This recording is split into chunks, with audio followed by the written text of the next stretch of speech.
ఇల్లు మీది రిజిస్ట్రేషన్ ఖర్చు మాది. క్రెడాయ్ ప్రివిలేజ్ కూపన్ తగ్గించుకోండి. ఈ మెగా ధమాకా ఆఫర్ పొందండి. CREDAI Vijayawada property show.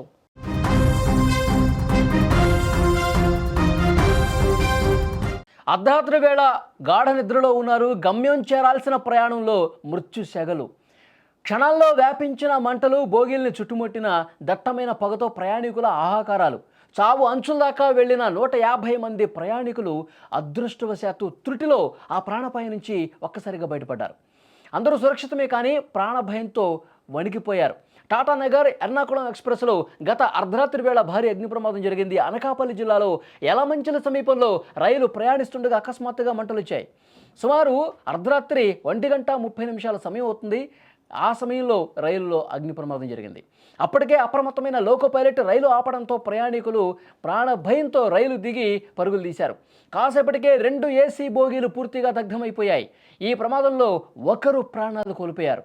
ప్రమాద సమయంలో B1 కోచ్లో 76 మంది ఉన్నారు. M2 కోచ్లో 82 మంది ప్రయాణికులు ఉన్నట్టుగా అధికారిక సమాచారం ఉంది. సమాచారం అందిన వెంటనే ఫైర్ సిబ్బంది అక్కడికి చేరుకున్నారు. మంటలు ఆర్పే ప్రయత్నం చేశారు. చాలా తీవ్రంగా శ్రమించి ఆ మంటలన్నింటినీ కూడా అదుపులోకి తీసుకొచ్చారు. లేకుంటే మంటలు ఇతర బోగీలకు వ్యాపించి ఉంటే ప్రాణ నష్టం ఇంకా ఎక్కువ జరిగి ఉండేదని ప్రత్యక్ష సాక్షులు కూడా చెప్తా ఉన్నారు. రైల్వే సిబ్బంది అప్రమత్తతతో పెను ముప్పు తప్పింది. ప్రమాద దృశ్యాలు చాలా భయంకరంగా ఉన్నాయి. ఒకసారి మీరు స్క్రీన్ మీద చూస్తున్నారు. రెస్క్యూ జరుగుతోంది అంటే వెంటనే అక్కడికి చేరుకున్నటువంటి అగ్నిమాపక సిబ్బంది మంటలు ఆర్పే ప్రయత్నం చేస్తున్నారు.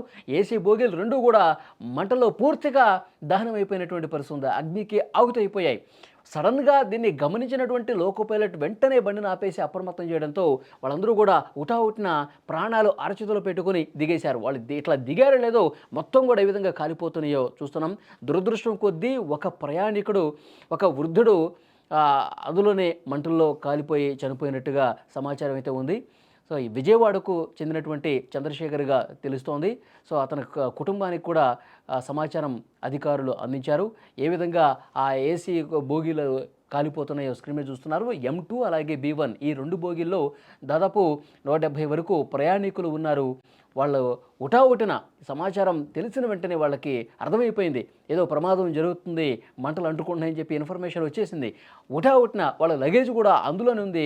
తమ ప్రాణాలు దక్కించుకోవడం కోసం పరుగున అందరూ కూడా భయంతో ప్లాట్ఫామ్ మీదకి పరుగులు తీశారు. ఆ తర్వాత మంటలు ఇంకా ఎక్కువైపోయి బోగీలు మొత్తం కూడా కాలిపోయినటువంటి పరిస్థితి ఉంది. మొత్తం వాళ్ళ లగేజులు ఆ 150 నుంచి 160 మంది ప్రయాణికులు ఎవరైతే ఉన్నారో వాళ్ళందరి లగేజులు కూడా పూర్తిగా దగ్ధమైపోయినటువంటి పరిస్థితి ఉంది.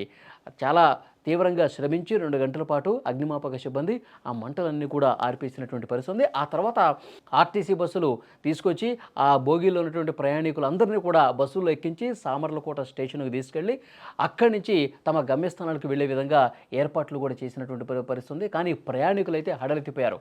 అసలు ఇంటికి చేరుకోగలమా లేదన్నా చెప్పి మేమంతా కూడా చాలా భయపడిపోయాం.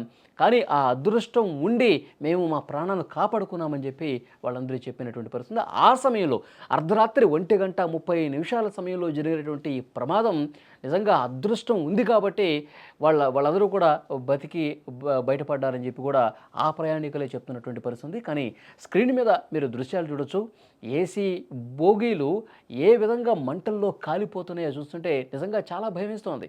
గతంలో కూడా చాలా సందర్భాల్లో రైలు ప్రమాదాలు జరిగినాయి. అవి తలుచుకుంటేనే చాలామంది భయపడిపోయినటువంటి పరిస్థితి. కాబట్టి అదృష్టం ఉంది కాబట్టి వెంటనే లోకో పైలట్లు అప్రమత్తమయ్యారు కాబట్టి ఆ సమాచారం ప్రయాణికులకు చేరవేశారు కాబట్టి హుటాహుటిన వాళ్ళ లగేజ్ను కూడా వదిలేసి బయటికి ప్లాట్ఫామ్ మీదకి వచ్చేశారు. వెంటనే అగ్నిమాపక సిబ్బంది కూడా వచ్చి మంటలార్పే ప్రయత్నం చేశారు. కానీ ఒకటే ఒక బాధాకరమైన విషయం ఏంటంటే ఒక వృద్ధుడు, మరి అతను సమయానికి వృద్ధుడు కాబట్టి సరైనటువంటి వాడు వేగంగా ఆయన స్పందించగలలేదా, వేగంగా ఆయన తన ప్రాణాలు రక్షించుకునే విధంగా బయటికి పరుగు పెట్టలేకపోయాడో ఏమైందో తెలియదు. కానీ ఆ చంద్రశేఖర్ అనే 70 సంవత్సరాల వృద్ధుడు, విజయవాడకు సంబంధించిన ఆ వృద్ధుడు ఆ మంటల్లోనే కాలిపోయినట్టుగా అధికారులు కూడా చెప్పినటువంటి పరిస్థితి. చాలా బాధాకరమైన విషయం. ఆ కుటుంబ సభ్యులకు ఇన్ఫర్మేషన్ అందించారు.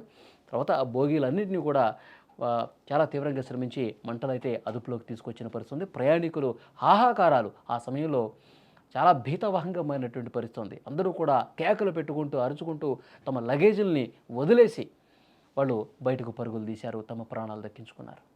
M2 ఆర్ B1 మనం ఫిగర్ అవుట్ చేసాము.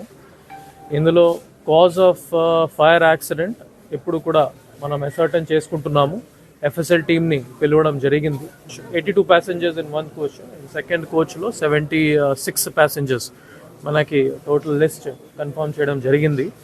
ఫార్చునేట్లీ అందరూ బయటకి వచ్చేసారు, టైంగానే వచ్చేసారు. And they are sent back in a separate train to అర్నాకులమ్మ. అన్ఫార్చునేట్లీ ఒక డెడ్ బాడీ కూడా మనకి B1 కోచ్లోనే దొరికింది. Is been identified as Chandrashekhar Sundaram. మనకి ఫ్యామిలీ మెంబర్స్కి కూడా ఇన్ఫార్మ్ చేయడం జరిగింది. ప్రెజెంట్లీ దాని మీద ఆటాప్సీ ప్రొసీజర్స్ ఇంకా ఇన్క్వెస్ట్ ప్రొసీడింగ్స్ జరుగుతూ ఉన్నాయి. సో అందరూ సేఫ్గానే ఉన్నారు కాబట్టి ఎటువంటి వాళ్ళకి ఫ్యామిలీ మెంబర్స్కి మాట్లాడడానికి అవకాశం ఉంటే వాళ్ళు డైరెక్ట్లీ ఫ్యామిలీ మెంబర్స్తో మాట్లాడవచ్చు. లేకపోతే రైల్వే హెల్ప్ లైన్ నెంబర్ 139కి వాళ్ళు కాల్ చేసి అది వెరిఫై కూడా చేసుకోవచ్చు. Any kind of assistance required from government are from police side మనం రెడీగానే ప్రొవైడ్ చేసుకుంటాం.